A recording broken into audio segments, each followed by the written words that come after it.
Aujourd'hui, avec moi Christian, on va apprendre les bases pour résoudre un problème d'algèbre au complet. D'abord, il faut savoir que n'importe quel problème d'algèbre est toujours séparé en trois parties très distinctes.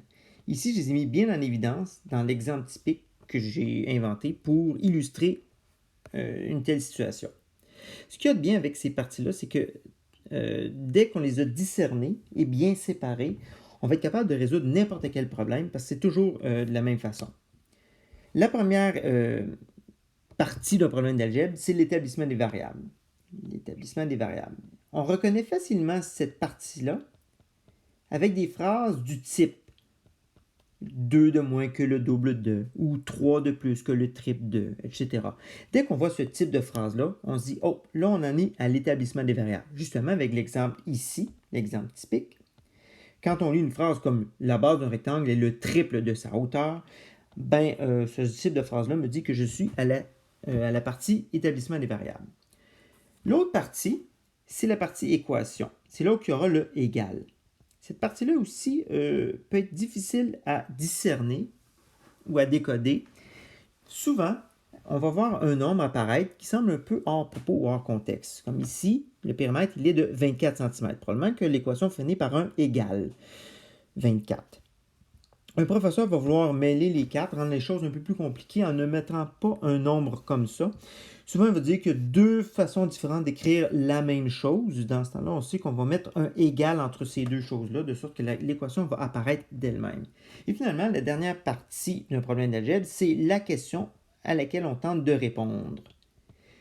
Elle, c'est la partie la plus facile à discerner dans le problème. Souvent, elle vient avec un point d'interrogation ou encore sa formulation quelle est ou on recherche. Ça veut dire que c'est la question à répondre. Bon. Dès qu'on a discerné ces trois parties-là, le problème, il vient de soi-même. Il devient facile à résoudre si on est capable de résoudre ces trois parties-là. Bon, un professeur, pour vouloir brouiller les cartes, va varier un peu l'ordre de ces trois parties-là. Il va peut-être commencer par l'équation, il va peut-être commencer par la question au lieu de commencer par les variables. Peut-être qu'il va mettre les variables à la toute fin. Mais bref, dès qu'on décode un peu ces trois parties-là, le problème va de lui-même. Par exemple, si je vais avec l'exemple typique tel qu'on a là, l'établissement de variables, c'est la suivante. La base d'un rectangle est le triple de sa hauteur. J'ai deux choses que j'ignore, c'est-à-dire la base et la hauteur. C'est lequel que j'ai le moins d'informations. On se souvient, dans le mot précédent, dans la capsule, que quand j'ai plusieurs inconnus, je dois m'interroger sur c'est laquelle que j'ai le moins d'informations. Est-ce que c'est la base ou c'est la hauteur? Je ne peux pas dire que c'est la base parce que je sais que c'est le triple de l'autre. Donc la hauteur, je n'ai aucune information. C'est elle que je vais prendre la variable. Je vais choisir h minuscule. La base, le triple de h, on écrit ça 3h. Et voilà, l'établissement des variables est terminé. Je poursuis. La deuxième partie, c'est l'équation. Le périmètre est de 24. Bon, le périmètre, pour m'aider, je vais faire un petit rectangle.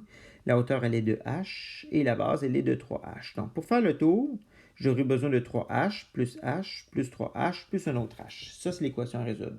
h plus 3h plus h plus 3h. Là, j'ai fait le tour de mon rectangle. On me dit que le périmètre est de 24.